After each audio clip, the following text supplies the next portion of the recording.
Okay, welcome back to this installment of Marriage Matters. Today we're covering the final need of the husband from Willard Harley's book, His Needs, Her Needs, which is admiration. Yeah, and so husbands need to feel their wife's admiration for them. So chances are really good, like when we were dating, Lori would always tell me, like, oh, you're so handsome, you're so good looking, you're so kind, you're so considerate. She would share her admiration with me. And during dating, that's good, but it needs to carry over into marriage. So whether you've been married 4 months, 4 years, or 40 years, everyone needs to hear those words of admiration, and they're particularly important for the husband because they're encouraging to our minds and spirits. As husbands, we need to know that our wives hold honest and authentic admiration for us, and that's a huge motivator for us to continue to work hard to meet the needs of our wives. So when a wife tells her husband that she thinks he's wonderful, that actually inspires him to achieve more. He starts to see himself as capable of handling new responsibilities and perfecting the skills that he already has and making them go to the next level. Her belief in him actually inspires him to believe in himself. Yeah, and admiration not only motivates, but it rewards our husbands for their existing achievements. So when you speak words of admiration to your husband and you appreciate him, it gives him more satisfaction than hearing those words from anyone else, and even it gives him more satisfaction than his paycheck. Yeah, and criticism, on the other hand, causes husbands to become defensive and even withdrawn, and constant criticism will cause him to feel belittled in your eyes, and then he feels like he'll never live up to your expectations. Yeah, so chances are good that there are some realistic things that your husband isn't doing that you really need from him. Criticism is not the way to share those things with him, because that's going to cause him to automatically say, oh, step back, not going to be involved because I'm doing it wrong. So the best way to motivate your husband is to help him to see himself, first of all, as he's uniquely created by God. He was actually uniquely created by God for you. So tell him the areas that he does do well at and show him appreciation for that. Show him that admiration that you have for him. And then in the areas of weakness, you got to let God be God. And you need to not remind him of the things that he is weaker in, because chances are he already knows that, and when you pile on, it doesn't help him in any way, shape, or form. So let God deal with those things. Give those to God, and let him be the one who motivates him for change. God can do more in a whisper to your husband than a whole month of nagging or criticizing from you. Yeah, and typically men already tend to feel inadequate, right? And so they may hide that. They may come across as having it all under control and have an ego, that's huge. But deep inside, there may be a fragility there that you're unaware of, and so they have a deep need for your admiration and encouragement. And actually, since wives know husbands probably better than any other person, your admiration and encouragement means more to husbands, more to him than anyone else. Your admiration builds him up, encourages him, and provides rocket fuel for him to do more and to do better.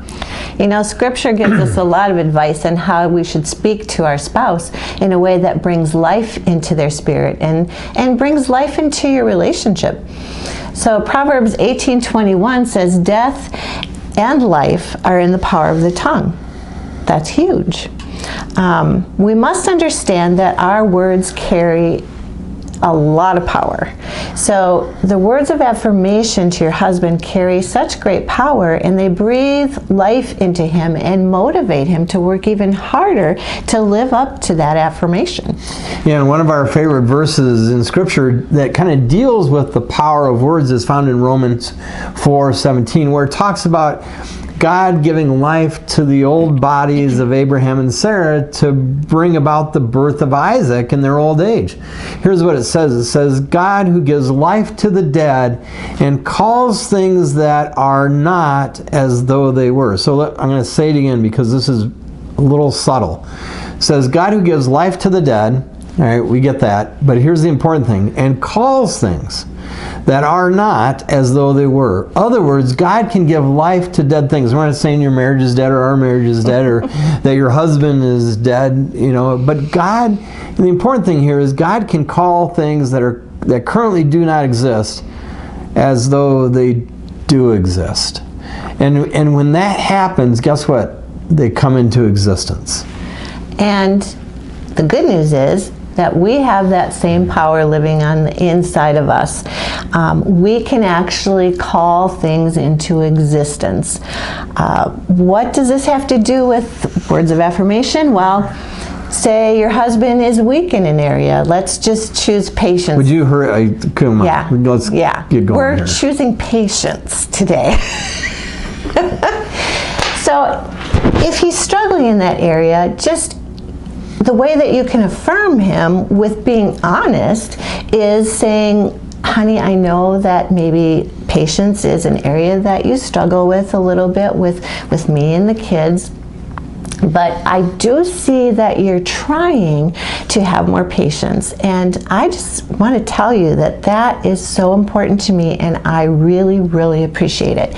You are being honest, but you're also speaking life, because the more that you can do that, the more he's going to want to live up to that affirmation that you just told him. And those words carry power, and we can pretty much guarantee that your husband is going to work harder at practicing patience because he just got a shot of life-giving admiration and affirmation, and that shows him that you notice it, and that's motivating him more and more. But here's the important thing here. We run into wives who say, well, why should I go overboard showing affirmation and admiration for something that he should just do? In other words, it's the ante on the table. It's the basic expectation. Mm-hmm. So why should I go overboard on that? And the answer is because that encourages him to not only do more but to do better. And so it's hard to express how important this is, even in the basic things, to show admiration. That's how much men crave admiration and affirmation. And so it's a choice. It's a choice. You could get up on your high horse and say, hey, you know what? This is just expected. I'm not gonna go overboard and show him admiration for something that he should just be doing. You can choose that. Good for you. Or you can choose and decide today to become the CEO of your husband. And we don't mean Chief Executive Officer. We mean Chief Encouragement Officer. Encouragement, admiration, affirmation is something men crave, and it goes a long ways. Yeah, you have to remember that you're a team. And, part of teamwork is encouraging your other teammates.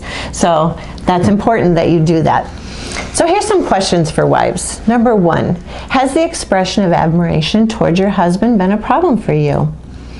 Number 2, do you need to develop the feeling of admiration, or do you just need to develop a habit of expressing of that admiration to your husband? Because there is a difference. Oftentimes I think in the busyness of life we may have ideas in our head about, oh gee, that's really sweet, I really appreciate that, but we don't actually say it with our mouths. So we have to make sure that we're creating that habit of actually expressing our admiration for our husband.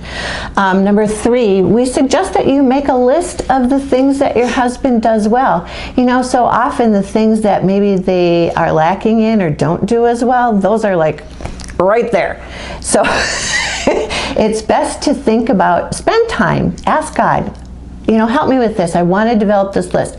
Write down the things that he does that you really, really appreciate and share them with him. And you may be surprised at where that conversation takes you next.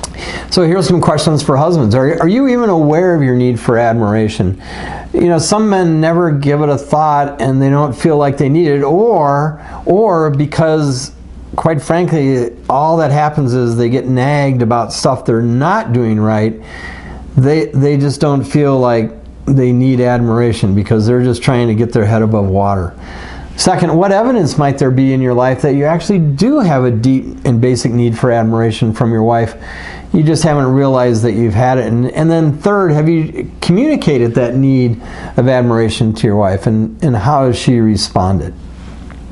So now that we've completed the whole book, we hope that you will actually take a look at this book and read it together and share together your feelings, because we know that this book has been very transformative in our life, and it's important for you to be able to take the time to go through it, understand the importance of all of these things to your spouse. And then we recommend that maybe once a week or once a month at the least amount, that you would actually sit down with each other and, as Kurt would say, give me my report card, and we discuss with each other the things that we were doing well with, the things that we were learning to do well, and what we could do better. It just will be very beneficial to your relationship. You will see that even if you have a good marriage, it's going to get better and stronger. If you happen to have a marriage that's struggling a little bit, it will actually help your marriage to become more thriving. So, as always, we'd love to hear from you. Reach out to us at hillspringmarriagematters@gmail.com, or leave a comment in the comment section below. But your feedback is important. We love you guys. We're praying for your marriages because your marriage matters.